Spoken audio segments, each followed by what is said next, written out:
In the next few videos, we're going to talk about the chain rule. This is a rule for finding derivatives of compositions of functions. So you remember the idea of composition of functions. You take two functions and combine them by substituting one in for the variable of the other. So for two functions, f and g, f circle g of x is f of g of x. That's what that notation means. And we'll refer to f as the outside function and g as the inside function. So let f of x be the square root of x and g of x be sine of x. Let's just do an example to reacquaint you with the idea of composing functions. Find f circle g of x and g circle f of x, and find both the inside and the outside functions in each case.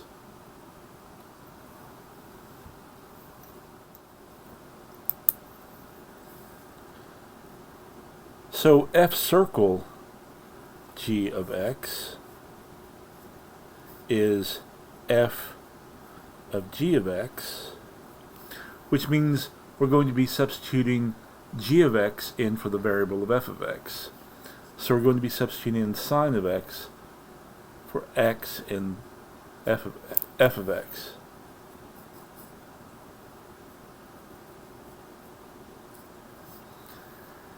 And in this case, the outside function is the square root function f of x, and the inside function is sine of x, g of x. Now g circle f of x is g of f of x. G is the outside function and f is the inside function. So that means we're going to be substituting the square root of x in for the x of sine of x.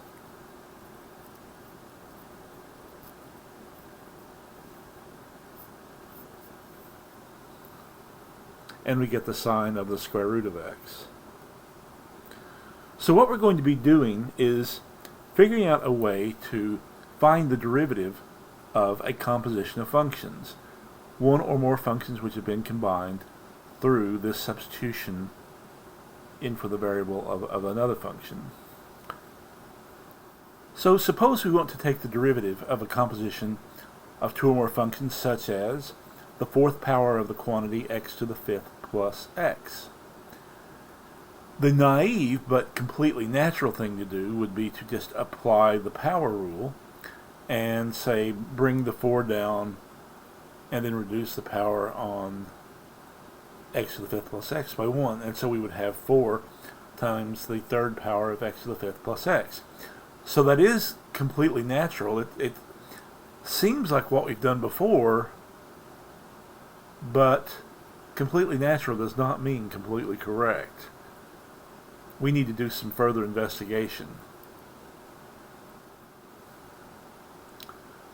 Fortunately, we can rewrite this function as a product and then use the product rule to find the correct derivative.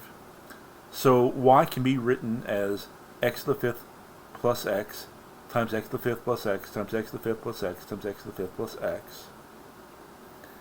And if we think of these as a, b, c, and d, well, we can use the product rule, and this would be a, b, c, d prime. This would be a, b, c prime, d, a, b prime, c, d, and a prime, b, c, d. Now, since a, b, c, and d are all equal, each of these four expressions, each expression on each of these 4 lines is identical to the other 3. Just rearrange the terms, rearrange the factors, and you get the same expression. And so actually we can group these together. We've got 3 powers of x to the fifth plus x in each term, So we can write that as x to the fifth plus x cubed times 5x to the fourth plus 1, plus another copy of that, plus another copy of that, plus another copy of that. And now we've got 4 like terms, and so that's equal to 4 times x to the fifth plus x raised to the third power, and then we've got 5x to the fourth plus 1. Now compare this to what we had imagined the answer was, what we had imagined the derivative was before. Our prior guess was 4 times x to the fifth plus x cubed. Right? Just bring the 4 down and reduce the power by 1. And that's partially correct, but we're missing this part. Where does that come from? Well, it's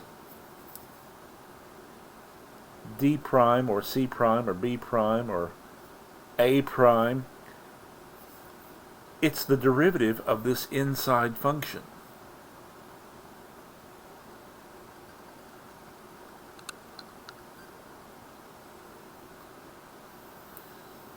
So it's like we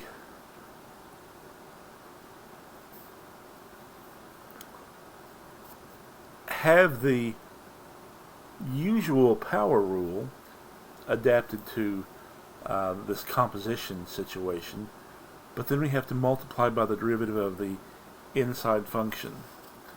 So this is where we get something called the general power rule.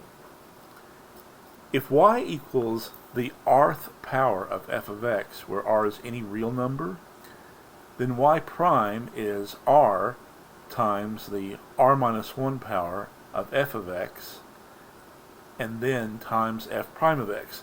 This f prime of x is the derivative of the inside function. Alright, so let's try an example and see how it goes.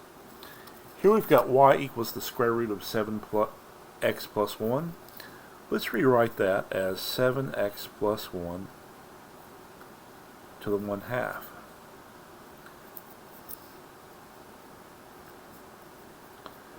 We will use the general power rule.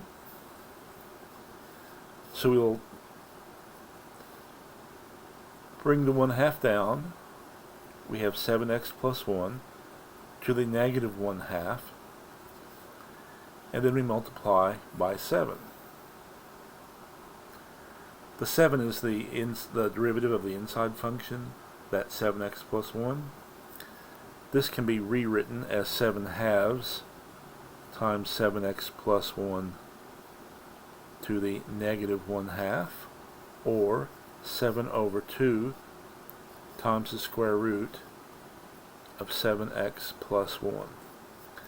This negative exponent, this expression with the negative exponent can go down to the denominator, where the exponent becomes positive, and then we can rewrite it as in radical form.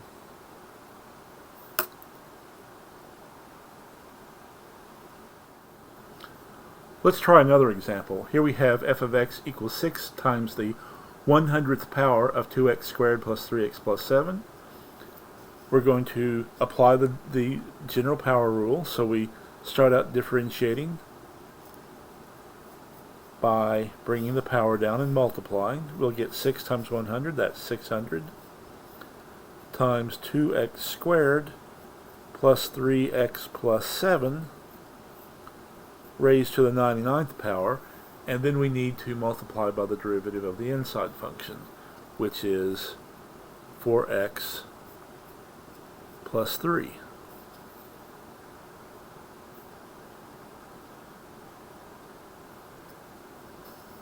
And I think we'll leave it like that. It's already factored, and that's a good thing to have, is for the derivative to be factored.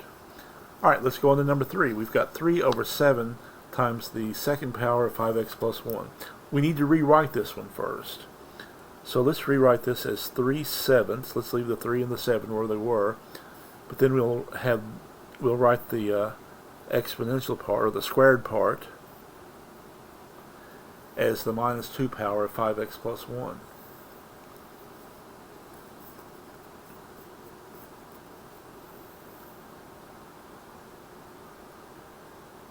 Alright, so we bring the negative 2 down and multiply. That would be negative 6/7. We'll have 5x plus 1 to the negative 3. And then we need to multiply by 5. But I'm going to call that 5 over 1. Now, this part, the negative 6 over 7 and the 5 over 1, those can be combined. Everything is being multiplied together. So let's go ahead and multiply those together. That would be negative 30 over 7. And then this negative 3 power, let's bring that down to the denominator. And we'll write that as the third power of 5x plus 1.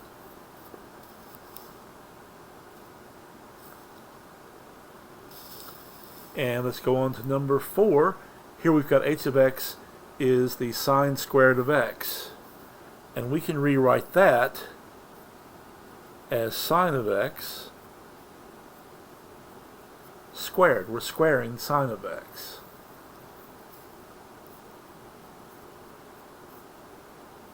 So h prime of x would be 2 times sine of x to the first power times the derivative of the inside function, which would be cosine of x,